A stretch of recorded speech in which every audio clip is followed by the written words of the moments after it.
The colony of Elysia Prime had always been a place of mystery. Nestled deep in the violet forests of the planet, it was home to a strange assortment of creatures, some friendly, some dangerous, but none were more feared or revered than the dwarf wild dragons. Small, albino-scaled, and fiercely territorial, they were said to guard the ancient heart of the forest, where the life energy of the planet flowed strongest. For centuries, the locals avoided them, respecting the boundaries of nature, and whispering legends of their wrath.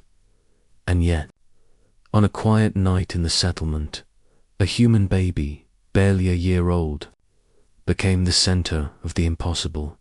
His name was Kale, born to a human research team stationed on Elysia Prime. Kale had always been unusually curious and remarkably fearless for his age. But no one could have predicted that his fearlessness would lead him into the dens of beings the entire colony avoided. It began on a chilly night, when the wind carried a strange, luminous mist through the treetops. Kale, restless and teething, had woken up crying in his crib. His mother, Dr. Celine Mia, exhausted from weeks of research and sleepless nights, tried everything to soothe him. Singing, rocking, gentle humming, but nothing worked. Kale's cries echoed through the cabin, and unconsciously he crawled toward the open window, drawn by some invisible thread. Outside, the forest seemed to shimmer in the moonlight, and among the twisted roots and crystalline ferns, 3 pale shapes stirred. The albino dwarf wild dragons had emerged from their hidden grove, their tiny claws clicking against the forest floor. For a moment, Celine thought she was hallucinating. The dragons were rarely seen together, and never near the human settlement. Yet there they were, their milky scales glowing faintly under the starlight, their eyes reflecting an intelligence that made her heart pound with awe and fear.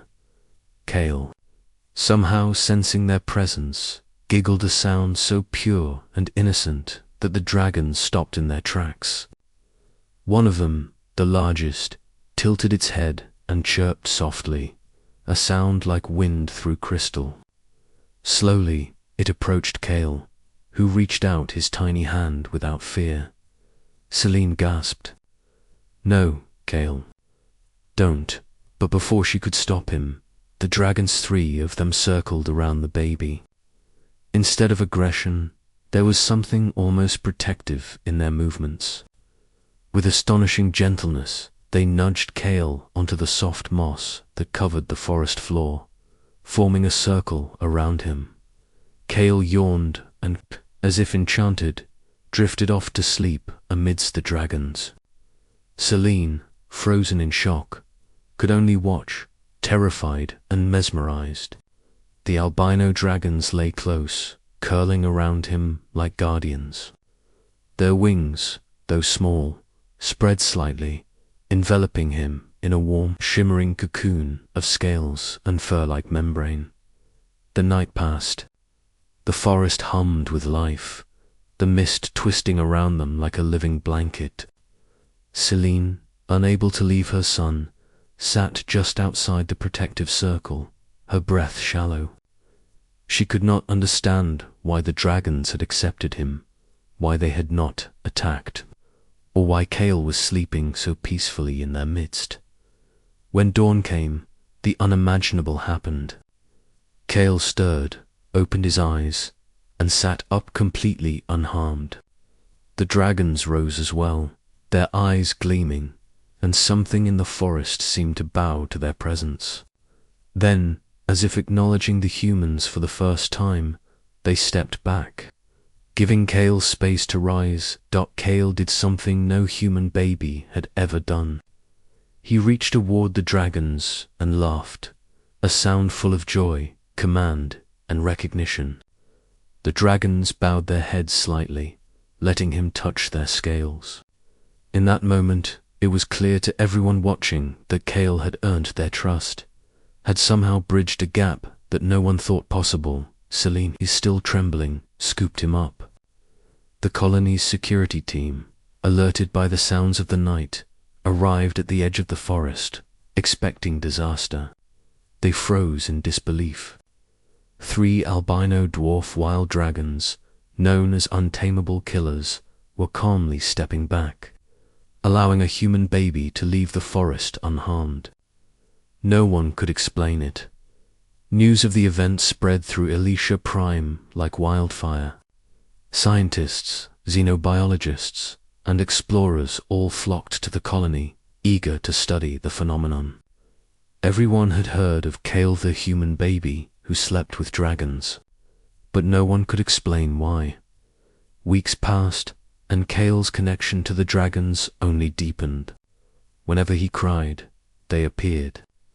Whenever he laughed, they mimicked him in tiny, delicate chirps.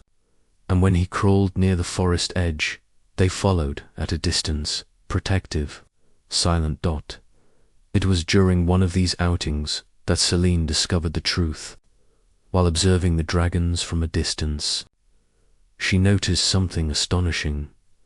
The dragons' eyes shimmered with the same faint pattern that Kale had in his own iris, a subtle, swirling mark that no other human had.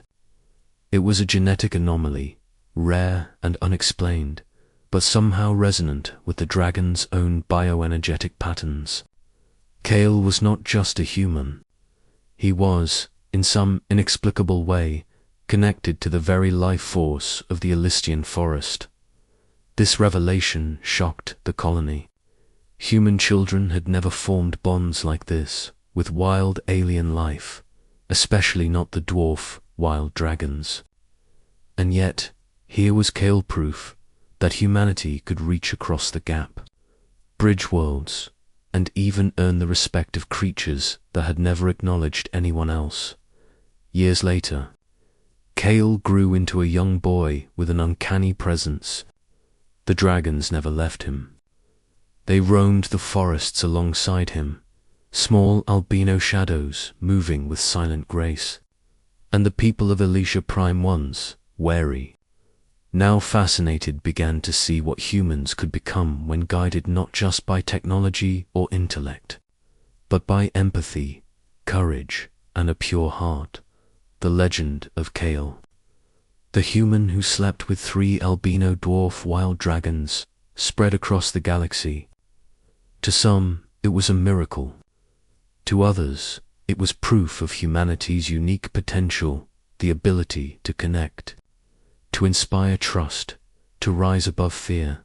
And in the quiet moments of the forest, when the wind whispered through the violet leaves, Kale would laugh and the dragons would chirp in return, a harmony of life and wonder that reminded everyone who witnessed it that humanity was capable of greatness unlike anything the universe had ever seen. No one would ever forget the day a human baby slept with dragons and woke the galaxy to the potential of mankind. Asterisk.